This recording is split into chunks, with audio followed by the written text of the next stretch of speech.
Distant horizons. Dr. Elena Vasquez pressed her palm against the viewport, watching Kepler 789 rotate slowly beneath their orbit. The planet glowed amber and violet in the light of its twin suns, completely different from the blue marble of home she'd left 3 years ago. Beautiful, isn't it? Marcus's voice came soft beside her, his breath warm against her neck. She leaned back into him, feeling his arms wrap around her waist. Everything out here is beautiful. Sometimes I forget we're the first humans to see these things. Lieutenant Marcus Chen rested his chin on her shoulder. The first, but not the last. The colonies will follow. Families, children, whole cities under alien skies. Elena turned in his embrace, meeting his dark eyes. Is that what you want? After your tour ends? Depends. His smile was gentle. Are you asking if I want a family, or if I want one with you? Before she could answer, the ship's comm system crackled. Dr. Vasquez to the lab. We've found something. They broke apart reluctantly. Elena grabbed her data pad while Marcus returned to his station on the bridge. She'd grown used to these interruptions over the past year, their relationship blooming in stolen moments between discoveries. The lab hummed with excitement. Her assistant, Dr. Yuki Tanaka, gestured frantically at the holographic display showing surface scans. Elena, look at this. Geometric patterns buried under the northern ice sheet. Definitely artificial. Elena's scientific mind pushed aside thoughts of Marcus. The structures were massive, perfectly preserved beneath kilometers of ice. How old? Preliminary estimates. At least 50,000 years. But here's the strange part, they're still generating a power signature. The Odyssey's Dawn was a small vessel, only 60 crew members, built for deep space research rather than combat. Captain Rivera authorized an expedition immediately. Within hours, Elena found herself in a shuttle descending through purple clouds with Marcus piloting beside her. They landed on an ice field that stretched endlessly. The ruins rose from the glacier like crystalline fingers reaching for the sky. Elena's suit registered temperature, radiation, atmospheric composition, all normal. She stepped onto alien ground, Marcus close behind. Command, we're approaching the main structure, Marcus reported. The entrance opened as they approached, ancient mechanisms responding to their presence. Inside, the walls glowed with soft bioluminescence. Elena's scanner went wild with data. Marcus, these symbols, they're a warning. Warning about what? A shadow fell across the entrance. Both humans turned to see a vessel descending, sleek, predatory, nothing like human design. More ships followed, dozens of them, surrounding the ruins. Marcus grabbed Elena's hand. Run. But it was too late. The aliens had found them first. Chains of starlight. The aliens moved with fluid precision, their armor gleaming like liquid mercury under the bioluminescent glow. Elena counted 8 of them, each standing tall and imposing, their movements coordinated as if sharing a single mind. Primitive explorers, one spoke, the translator in Elena's suit converting the harsh clicks and whistles. You disturbed sacred grounds of the Xipheron Collective. Commander Vextar stepped forward, his presence radiating authority. His armor bore intricate markings that suggested rank. Your vessel orbits above. Surrender it, or watch your expedition perish. Marcus moved protectively in front of Elena. We're scientists.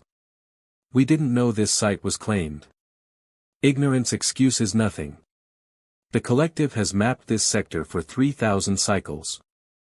Your species is unknown, which means you are not vassals. This will be corrected. Above, through their helmet displays, they watched helplessly as Xipheron warships surrounded the Odyssey's Dawn. Captain Rivera's voice crackled through comm, they're cutting through our hull. All hands, prepare for. The transmission died. Elena's heart hammered. 60 people. Friends. Colleagues. Please, we can negotiate. Our government will. Your government will learn obedience, Vextar interrupted. As will you. The Xipheron transported them to their command ship, a vessel that dwarfed the Odyssey's Dawn 10 times over. Elena and Marcus were separated at the airlock, his shouted protests echoing as guards dragged him down a different corridor. Elena found herself in a detention area with 30 other crew members. Dr. Tanaka rushed to her side, trembling. They killed Captain Rivera when he resisted. Elena, what do we do? What could they do? They were scientists, not soldiers. Elena looked at the faces around her, xenobotanists, engineers, cartographers.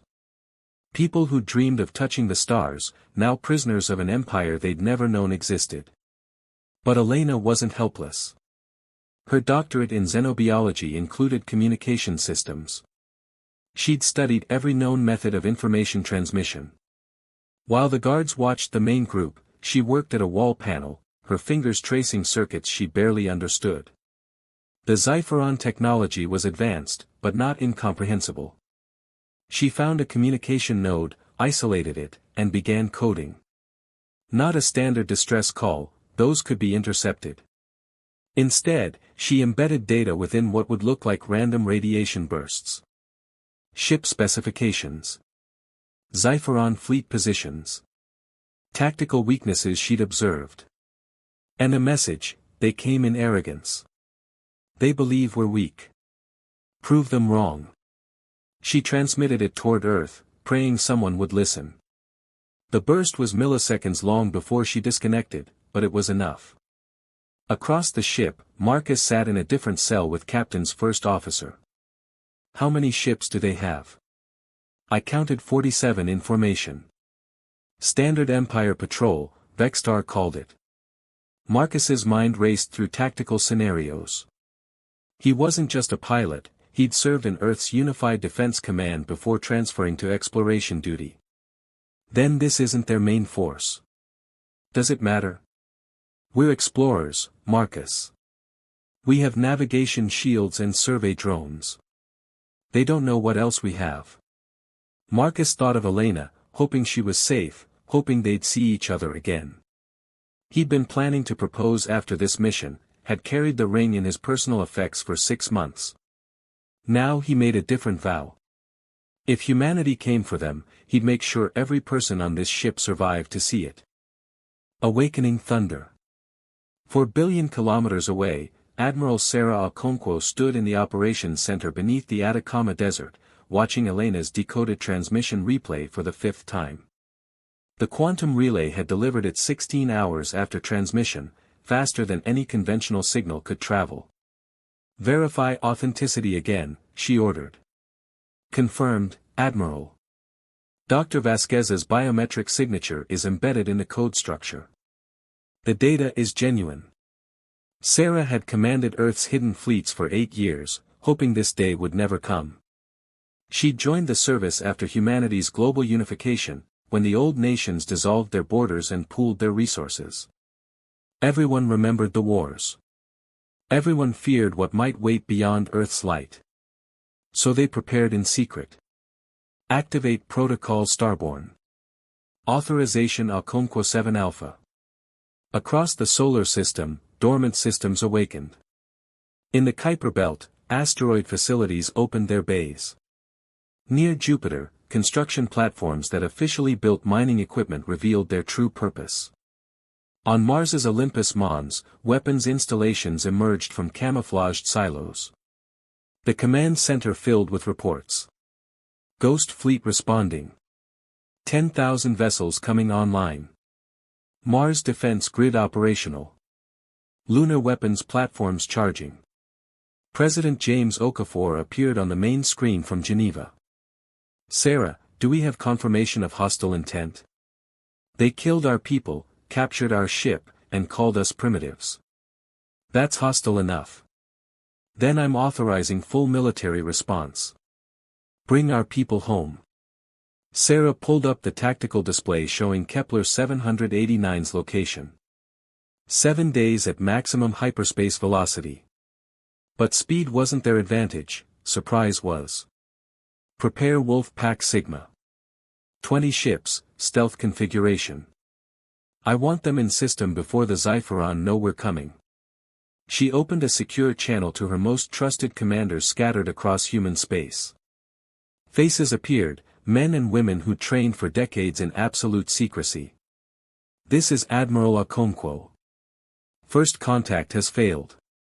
An alien power called the Xipheron Collective has attacked the Odyssey's dawn. 60 of our people are prisoners. We don't start wars, but we finish them. Operation Starborn is active. May humanity prove worthy of the stars. Aboard the Xipheron command ship, Marcus organized the prisoners into work details, playing the compliant captive. The guards relaxed around humans they viewed as weak. They didn't notice him mapping corridor layouts or counting guard rotations. Elena managed brief contact during a transfer between holding areas. Their fingers touched for just a moment. Did it work? Marcus whispered. I don't know. But I had to try. When they come, and they will come, we need to be ready to help ourselves. Elena nodded. She'd been observing the Xipheron technology, noting vulnerabilities. Their ships ran on centralized power distribution. Disrupt the nodes, and whole sections would go dark. That night, she lay on the hard bench in her cell, thinking of Earth. Of Marcus's arms around her at the viewport. Of the life they'd planned. She refused to believe that dream was over. Commander Vextar reviewed his reports with satisfaction. The human vessel had been claimed intact. The prisoners were docile. His dispatches to the Collective Council would bring commendation. He had no idea that humanity's response was already crossing the void, hungry for justice. Dancing with stars. The Xipheron sensors never detected Wolf-Pack Sigma's arrival. 20 human ships materialized in Kepler 789's outer system, their stealth fields bending light and energy around them like water flowing past stone. Commander Risa Alvarez studied the tactical display from her ship, Silent Vengeance. Confirmed, 47 Xipheron vessels in standard patrol formation around the captured human ship. They're not even running active scans. Why would they? Her XO replied. They think we're primitives. Their mistake. All ships, execute pattern mirage on my mark. The human vessels split into 3 groups, each approaching from different vectors.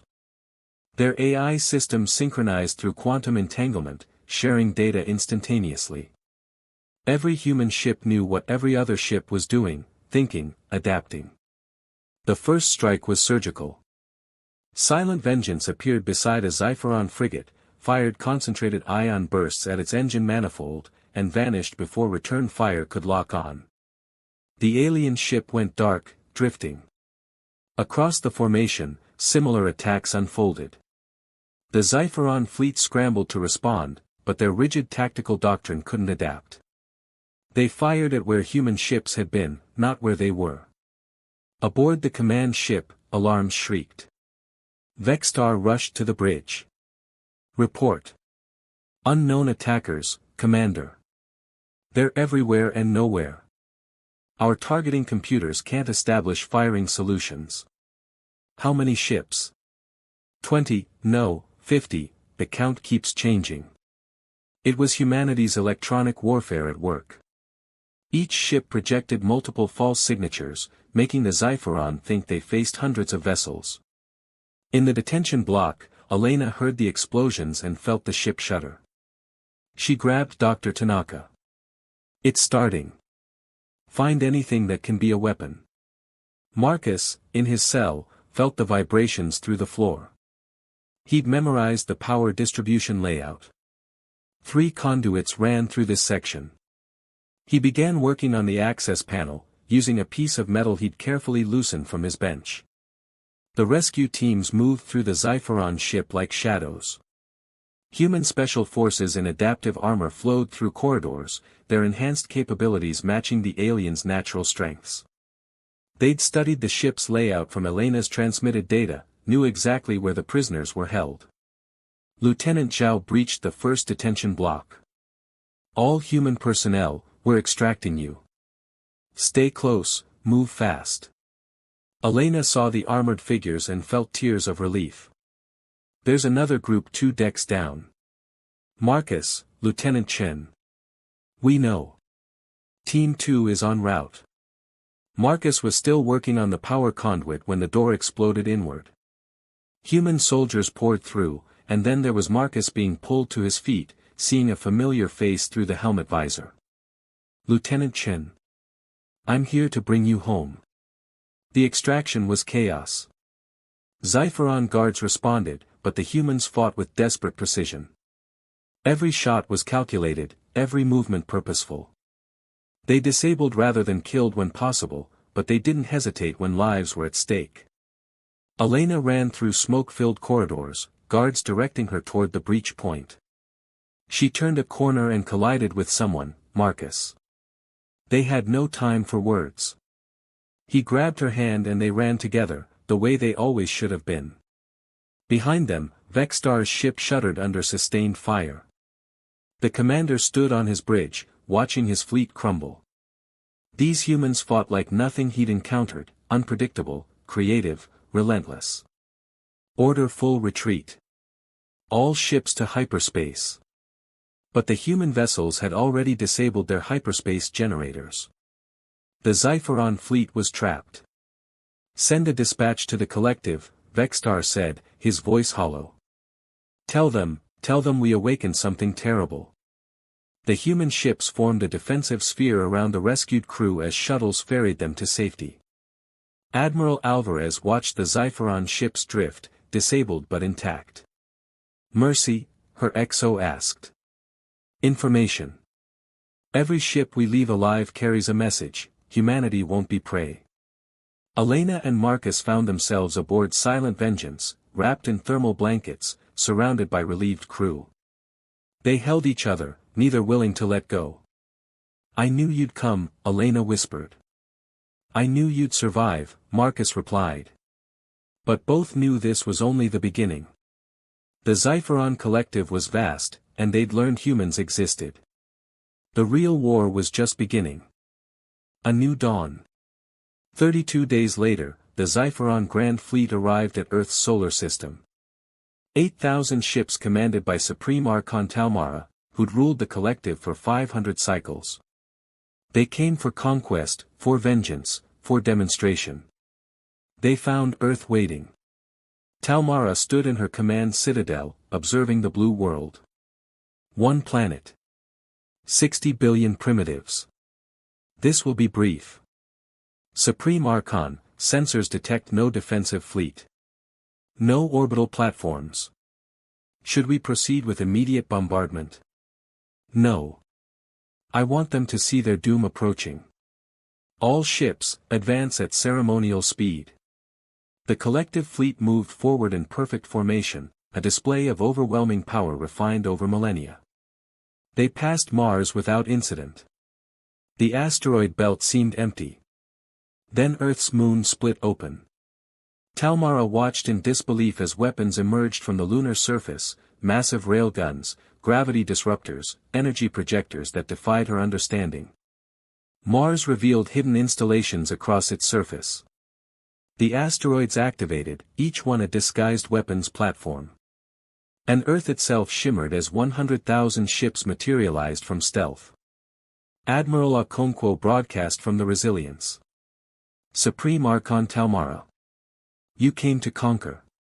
We offer you one opportunity, withdraw peacefully, or learn why humanity survived its own darkness. You dare threaten the collective? We have conquered 3,000 species. We are not them. Talmara ordered the attack. 8,000 ships fired simultaneously, enough firepower to shatter planets. The energy beam struck Earth's planetary shield and dispersed like rain on glass. Our turn, Sarah said. The moon's great weapon fired, a gravity pulse that swept across the Xipheron fleet, holding ships in place like insects in amber. Human vessels danced through the frozen armada, surgically disabling weapons, engines, life support systems. Elena watched from Earth's surface, Marcus beside her. They'd returned home 2 weeks earlier, debriefed, honored, given time to heal. His hand found hers as they watched the light show overhead. "It's beautiful," she whispered. "Terrible and beautiful. That's humanity. We can be both." The battle lasted 4 hours. Not a single Xipheron life was lost, but their entire fleet hung powerless in Earth's orbit. Talmara sat in darkness, her ship disabled, her pride shattered. President Okafor's face appeared on her screen. Beside him stood Admiral Okonkwo, Commander Alvarez, and others. But also present were freed Xipheron vassals, species liberated during humanity's counterstrikes across collective space. Supreme Archon, the Xipheron collective ends today. But your species does not. We offer you the same choice we gave Commander Vextar, who accepted 2 weeks ago. Talmara saw Vextar appear on screen, standing beside human officers. Not as a prisoner, but as something else. "They showed me mercy when I showed them none," Vextar said. "They taught me that strength without wisdom is just violence. The collective's way led only to endless war. Humanity offers peace through understanding. You would have me surrender millennia of tradition. I would have you survive," President Okafor said. "Every species you enslaved is now free. Every world you conquered can choose its own path. The Xipheron can return to your homeworld, rebuild your culture as equals among the galactic community. Or you can sit in these disabled ships until starvation makes the choice for you." Talmara looked at her darkened bridge, her defeated fleet. Then at the freed species standing with humans. Finally, she understood. What would you have us do? Learn. Grow.